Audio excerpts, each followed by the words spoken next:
dedicated to Eastern and Southern Kentucky. This is WYMT Mountain News at 6. Good evening again. We begin this half hour with some breaking news out of Pike County. A longtime Johns Creek Elementary School teacher has died of COVID-19. Pike County Superintendent Reed Adkins announced today that 58-year-old Janet Helvley died yesterday. Adkins said she had worked for Johns Creek her entire career. Her obituary says she taught for 22 years. The Lexington Herald reports at least 59 Kentucky K-12 public school employees have died of COVID-19 since the pandemic began in March of 2020. Well, with the new Omicron variant, healthcare workers are hoping for the best, but are also preparing for a surge in COVID cases, which can also cause another surge in pandemic fatigue for healthcare professionals. WYMT's Alyssa Williams spoke to them about how they're preparing to combat a new wave of pandemic fatigue.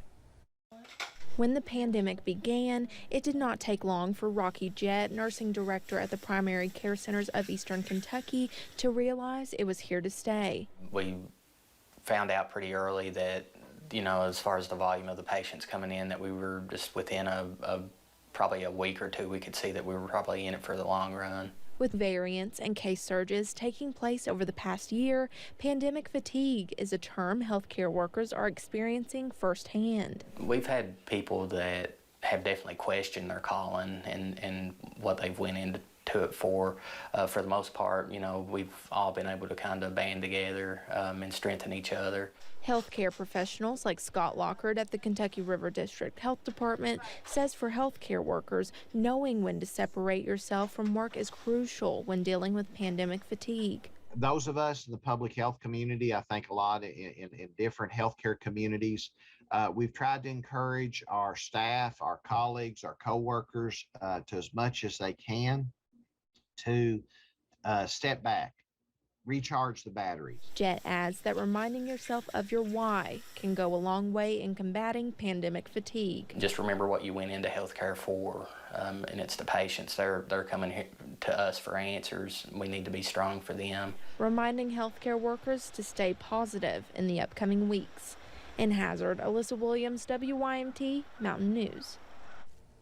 Rocky Jett from Primary Care Centers of Eastern Kentucky says the COVID vaccinations helped ease the workload of healthcare workers, so he's still encouraging people to get vaccinated or get their booster if they have not done so. Well, with Christmas now over and the new year just around the corner, let's take a look at our current COVID-19 numbers. The state reported 1,342 new cases today, bringing our case total to 846,379. We had 17 new deaths reported today, putting the Commonwealth's death toll at 12,074, likely surpassing 12,000 over the weekend. The positivity rate is inching its way closer to 12%. It sits at 11.8%. You can always find the latest COVID information on our website at WYMT.com. Governor Andy Beshear started his news conference this afternoon with an update on efforts to replace homes destroyed by the recent tornadoes. FEMA officials have distributed nearly $5 million, which the governor says will not be enough on its own. However, he said the Team Western Kentucky Relief Fund has reached $30 million, and some of those funds will go on top of the FEMA funds. We want to try to get that level up to a point where you can actually replace your home. And we challenge any other fund out there. Match us. Put 10% on top of us. Governor Beshear said cleanup efforts are moving along well. Debris is being removed and the majority of roads are now fully passable. In the past 2 weeks since an EF3 tornado tore through Taylor County, destroying 70 properties and displacing dozens of families, the cleanup continues with leftover debris being pushed into piles.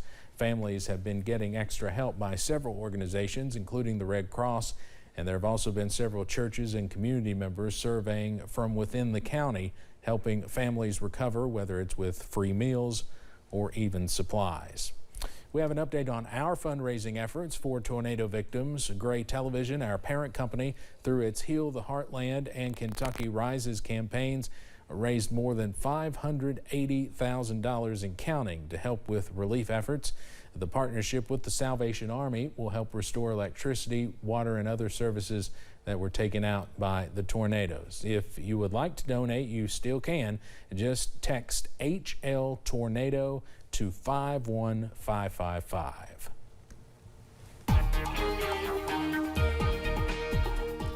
Weather remains calm but quite mild out there this Monday after Christmas. We continue to see warm temperatures and overcast skies around the region. Our time-lapse camera from I-75 at Moorhead showing a few showers we saw earlier today. Those have moved on, but the overcast, that continues. Out front of WYMT studios here in Hazard, well, night has fallen. You can see some of the lights there from across the street at Black Gold Plaza. They're on as night has fallen. Mid-60s around much of the area, a few upper 50s into portions of the Kentucky and Tennessee, Virginia border regions. Wind speeds still 5 to 10 miles per hour out there in many spots, so it is breezy out there. That's what's helping bring up some of those warmer temperatures. Pinpoint Doppler, couple of sprinkles possible as you head down into far southeast Kentucky, but we should be staying dry through much of the evening hours. However, we're not quite done with the rainfall yet, so keep that WYMT weather app handy as we head through the evening hours. We'll still be able to see some of those showers developing overnight. Notice temperatures staying on the mild side. That's about where we should be. In fact, that's about 10 degrees warmer than where we should be for highs this time of year, and we'll be there at 7 o'clock tomorrow morning. I'll have the latest on how long the warm weather looks to stick around and when we could see some showers and storms coming up in just a few minutes. Steve? All right, Evan, thank you. A teenager is missing tonight in Laurel County. The Sheriff's Department reports the teenager has been missing since this morning. 16-year-old Malachi Couch was last seen off Burley Road just south of London. He was last seen yesterday around 9 p.m. If you know where the teen is, you're asked to call police. The Sportsplex in Knott County is facing major challenges with structural damage to part of the building, which will take millions of dollars to be repaired. WYMT's Jade Saylor spoke to the county judge executive about plans to keep the facility open and pay off the debt.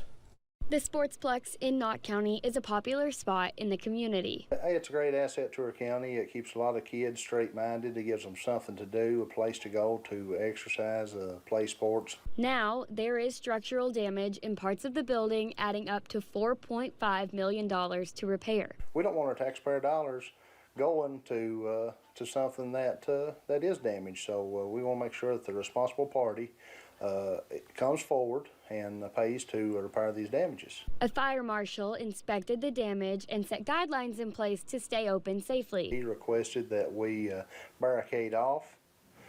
He gave us some recommendations of what to do to make it safe. We made those recommendations, followed his guidelines. They came back and they approved of the way that the operations are now. Knott County officials are doing everything they can to make sure the debt is paid off. Our cold severance dollars that we receive is put forth to the debt service, so we continue to make the bond payment. There is no exact timeline on when the debt will be paid off and the damages will be repaired, but officials continue to stay optimistic. Litigation battles, they don't happen overnight. It's going to take some time on that. But I do feel that we're closer. We've took action, and I think that we'll see end results. Just give us a little time. The Sportsplex is still open and running safely in 90% of the building. In Knott County, Jade Saylor, WYMT, Mountain News. And Knott County Judge Executive Jeff Dobson says they have followed guidelines from a fire marshal that inspected the building, and he says the parts of the building that are open are safe to use. One Pulaski County community is hoping a new traffic light will help stop crashes in one area. That new light is at US 27 and Highway 70 in Eubank in Pulaski County. People living in the area asked State Transportation to install the light after several deadly crashes.